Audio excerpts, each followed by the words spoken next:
Boa noite a todos. E a única coisa de bom que eu tenho a dizer para vocês é boa noite mesmo, porque acho que o cenário que nós estamos enfrentando é um cenário muito difícil. Ele não é difícil no Brasil, ele é difícil no mundo. Nós, a esquerda, vivemos a nível global uma situação defensiva. Por que uma situação defensiva? Porque consolidou-se o movimento no mundo inteiro de ascensão da extrema-direita. E ela se manifesta tanto pela ascensão ao poder de setores ligados ao fundamentalismo religioso, como a extrema-direita neofascista clássica. O fenômeno Bolsonaro aqui não é um fenômeno isolado, é o mesmo fenômeno do Milei na Argentina, é o fenômeno que pode colocar o Cast como candidato à presidência do Chile em condições de vencer a eleição, é o fenômeno que explica a vitória do Donald Trump, é o fenômeno que explica a ascensão da extrema-direita na Itália, na Hungria, nas Filipinas, em Israel. É o fenômeno que explica que a liderança da resistência palestina migra de correntes do progressismo laico, como era o LP, FPLP, para setores do extremismo religioso, como é o Hamas e a Jihad Islâmica. É um cenário defensivo a nível global. E há alguns fatores que levam a isso que nós precisamos entender. Eu apontaria como principal fator o processo de reestruturação produtiva que a tecnologia propiciou nas últimas 3, 4 décadas. Nós saímos de uma sociedade nos anos 80, que é quando a esquerda brasileira se reorganiza em torno da CUT, do PT, a partir da classe trabalhadora assalariada, a partir de um cenário de grandes plantas produtivas com milhares de operários ou com milhares de trabalhadores. E o que nós observamos nos anos 80 para cá, particularmente dos anos 90, e é um processo que se acelerou, é que o avanço da tecnologia acabou reduzindo significativamente postos de trabalho. A robotização, a informatização, a tecnologia da informação fazem com que fábricas que há 40 anos atrás funcionavam com 20, 30 mil operários, hoje produzam mais com 2 mil operários, que, na verdade, em muitos casos, não são mais operários no sentido clássico, né?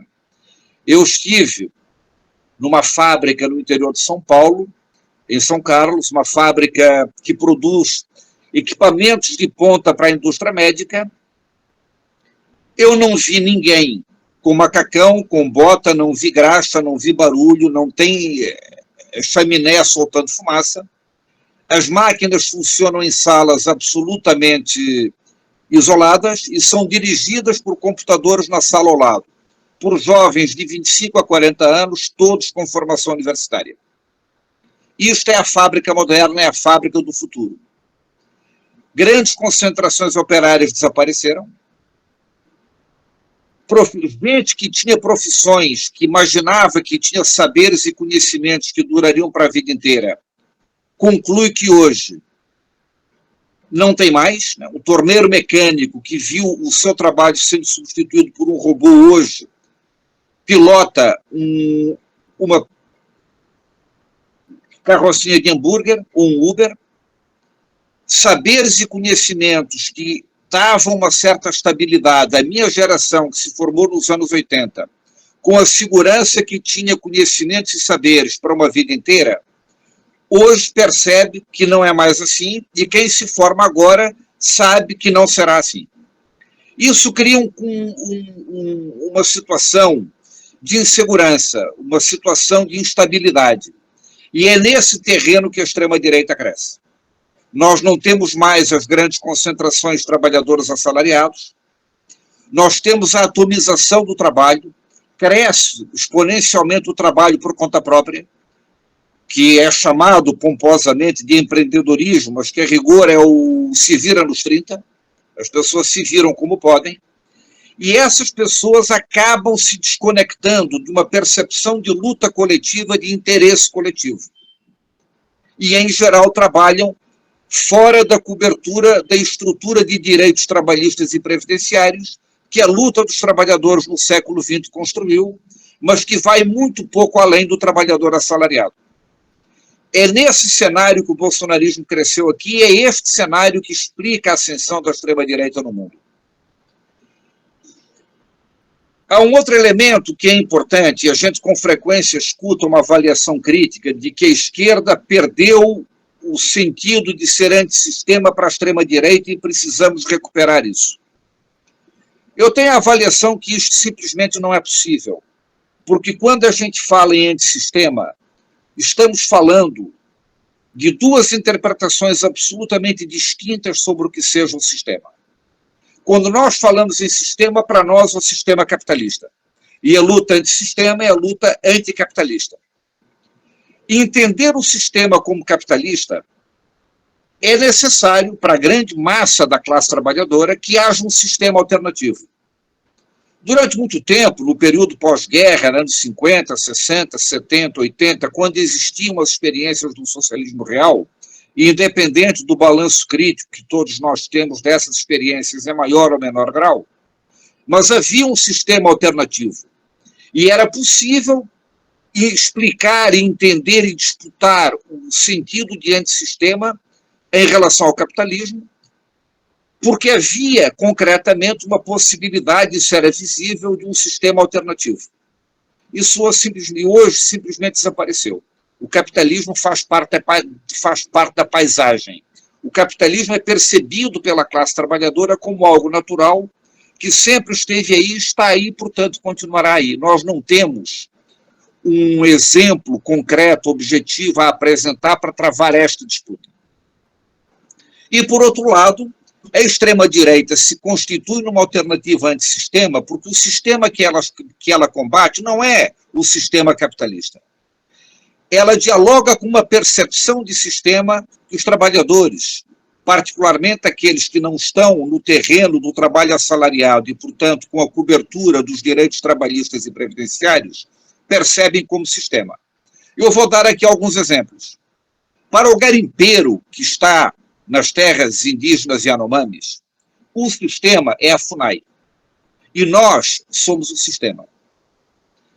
Para o ex-seringueiro, que cria hoje 30 cabeças de gado na reserva extrativista Chico Mendes, em Chapuri, no Acre, o sistema é o IBAMA. Nós somos o sistema.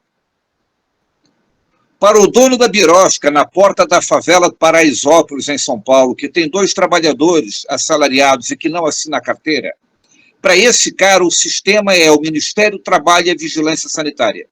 Nós somos o sistema.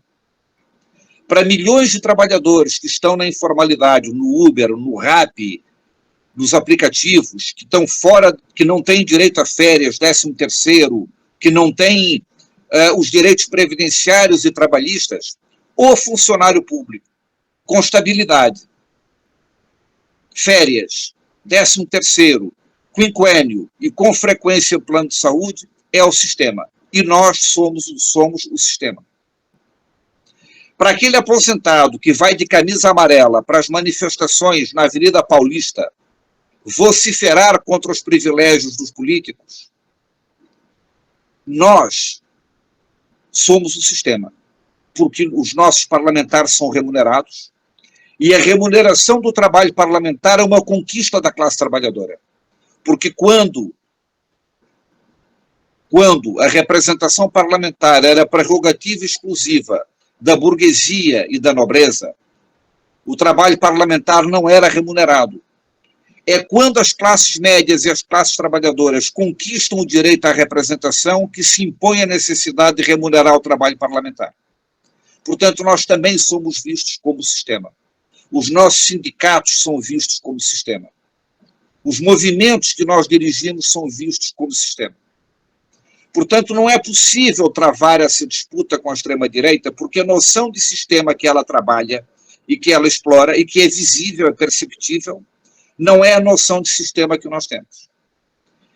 E aí a gente vê milhões de trabalhadores sendo polarizados por uma agenda política que, no limite, é contra os seus próprios interesses. Mas essa não é a percepção que eles têm. Claramente, para o trabalhador do Uber e do Rappi, o sistema é algo que não o inclui, porque ele não tem direitos previdenciários, não tem direitos trabalhistas e, portanto, ele está excluído do sistema. Ele se mobiliza contra o sistema. Ele passa a perceber o sistema que garante direitos trabalhistas e previdenciários como um privilégio de uma casta. E essa é uma expressão que, com frequência, a extrema-direita usa. Esse é um cenário difícil, porque só se consegue enfrentar isso se nós conseguirmos alargar os direitos que nós conquistamos em 150 anos de luta política e que hoje abrangem basicamente os trabalhadores assalariados, se nós conseguirmos expandir isso para os trabalhadores não assalariados, que são em número crescente.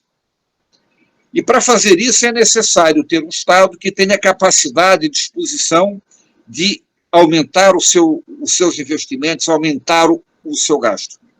E aí vamos ao outro problema que nós enfrentamos, aí já entrando concretamente na conjuntura política. O governo Lula é fruto de uma frente ampla, de uma frente democrática. Um pacto com o setor da alta burguesia brasileira foi o que possibilitou libertar o Lula evidentemente que tarde, de uma prisão injusta, mas a movimentação no STF que libertou o Lula significou uma mudança de percepção por parte da elite brasileira, da cúpula da elite brasileira. Não estou falando do agronegócio, não estou falando do médio empresariado, que esse se bandeou claramente para o lado do fascismo. Estou falando dos bancos, estou falando de parte da grande indústria, que percebeu que o Bolsonaro era disfuncional aos seus interesses. E, portanto, resolveu fazer um pacto que incluiu o Lula.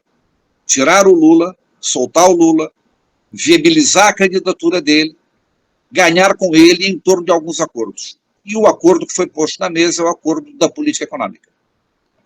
O arcabouço fiscal, as regras restritivas ao orçamento fazem parte de um pacto que foi feito, que não nos incluiu, mas que a gente apoiou o Lula dentro de uma lógica de operar a frente de esquerda dentro de uma frente democrática, porque o governo Lula é a barreira de contenção que nos separa da volta da extrema-direita ao poder, mas é um programa que foi pactuado com o andar de cima e é um programa que tem uma série de contradições com aquilo que nós defendemos.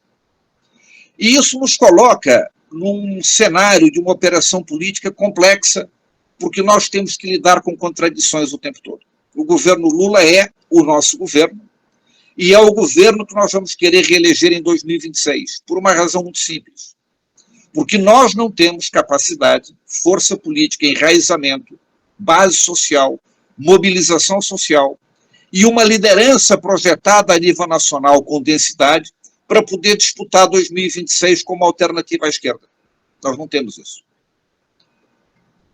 E, consequentemente, a polarização em 2026 continuará sendo entre o Lula e o risco da extrema-direita voltar ao poder. Portanto, este é um governo que nós temos que defender e, ao mesmo tempo, é um governo que executa uma política econômica que significa não ter reajuste ao funcionalismo público, que vai significar redução dos aumentos que estão na Constituição previstos para as verbas de saúde e educação, um governo que não vai atender às expectativas que criou, porque o arcabouço fiscal não deixa, porque a meta de déficit zero também não deixa, e que será um governo muito aquém, inclusive, do que foram os governos do Lula e Dilma no primeiro ciclo em que o PT governou o Brasil.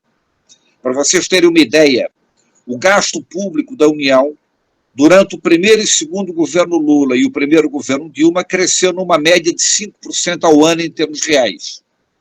Quando veio a crise de 2008, essa crise foi enfrentada com um aumento do gasto público de 9%, 9,8% em 2009. Foi o que impediu que o Brasil entrasse em crise em 2009, como o resto do mundo entrou. Isso hoje não seria possível. Hoje, a possibilidade de expansão do gasto público é de, no máximo, 70% do crescimento da arrecadação. E isto significa que, para que atinja o teto de 2,5% de aumento do gasto público, é preciso que a arrecadação vá a 3,7%. cresça 3,7%. Em qualquer hipótese, é uma dieta de emagrecimento do Estado.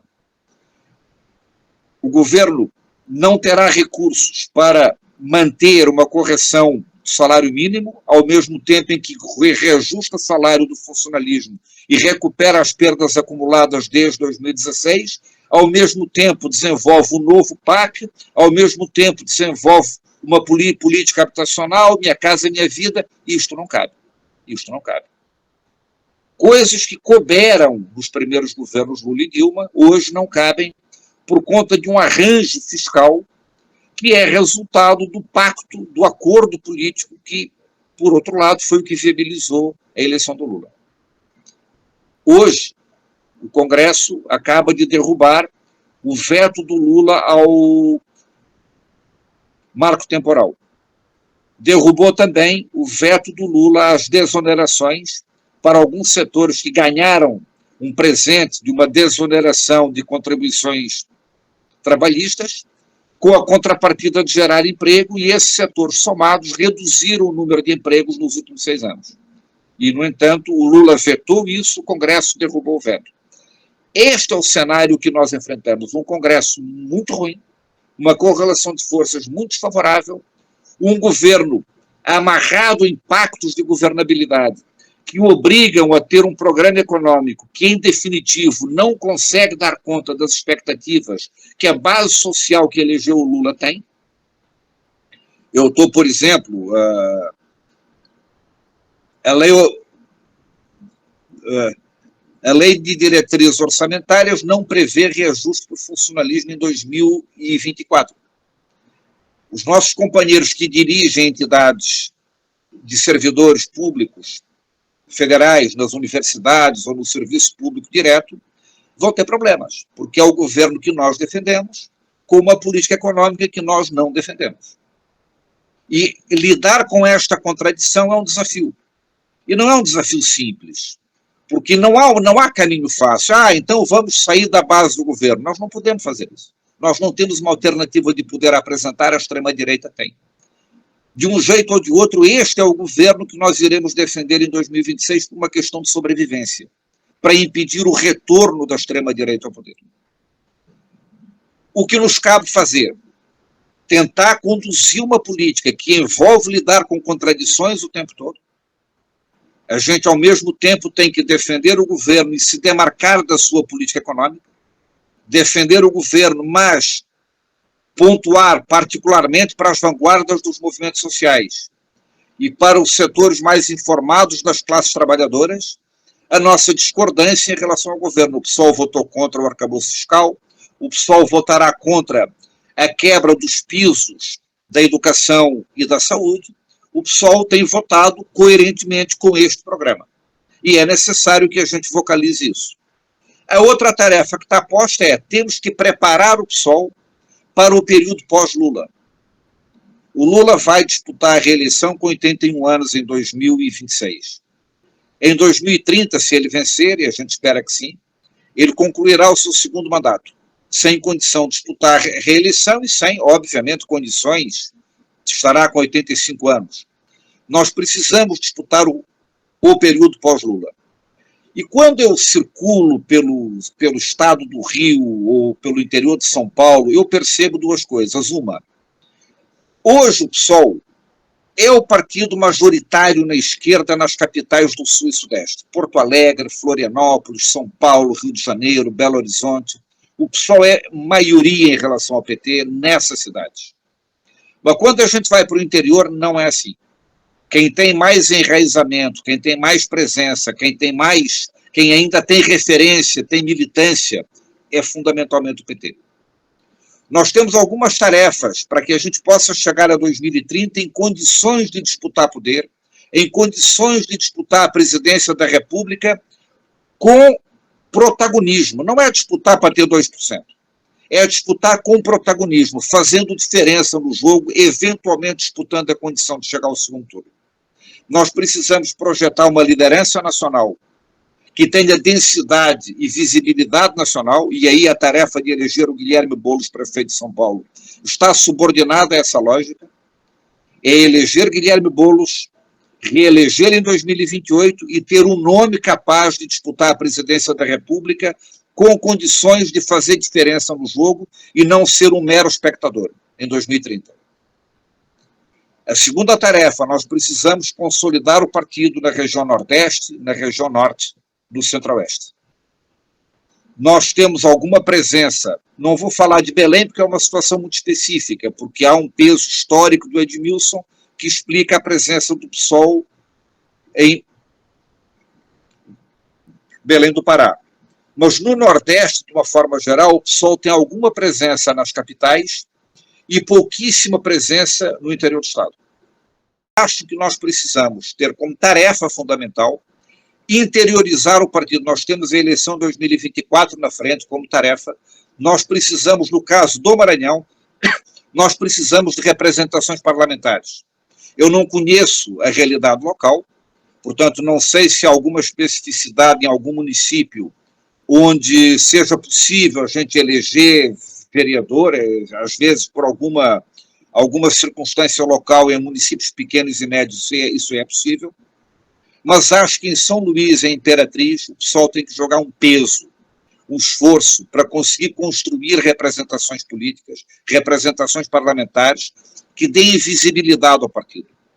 Um partido não consegue disputar a presidência em 2030, tendo protagonismo na disputa, se não tiver enraizamento e capilaridade espalhada em todo o país.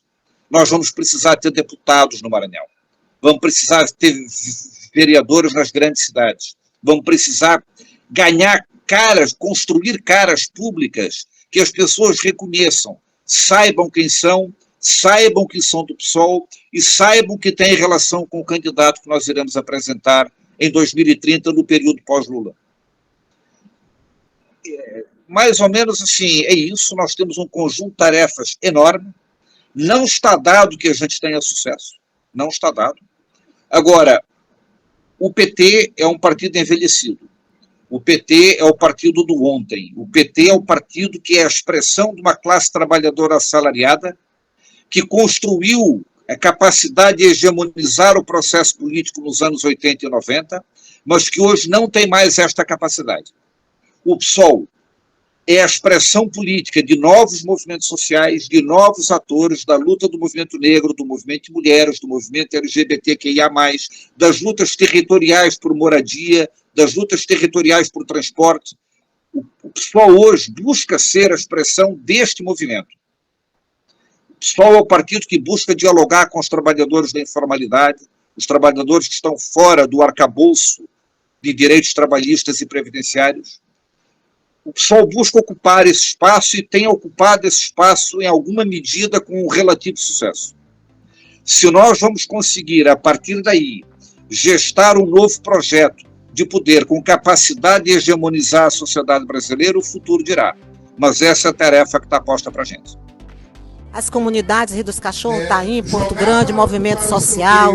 Eu estou aqui como movimento de defesa da ilha, como conselho gestor da Resex Tauamirim e como moradora tradicional do Rio dos Cachorros, porque vivenciamos a vida difícil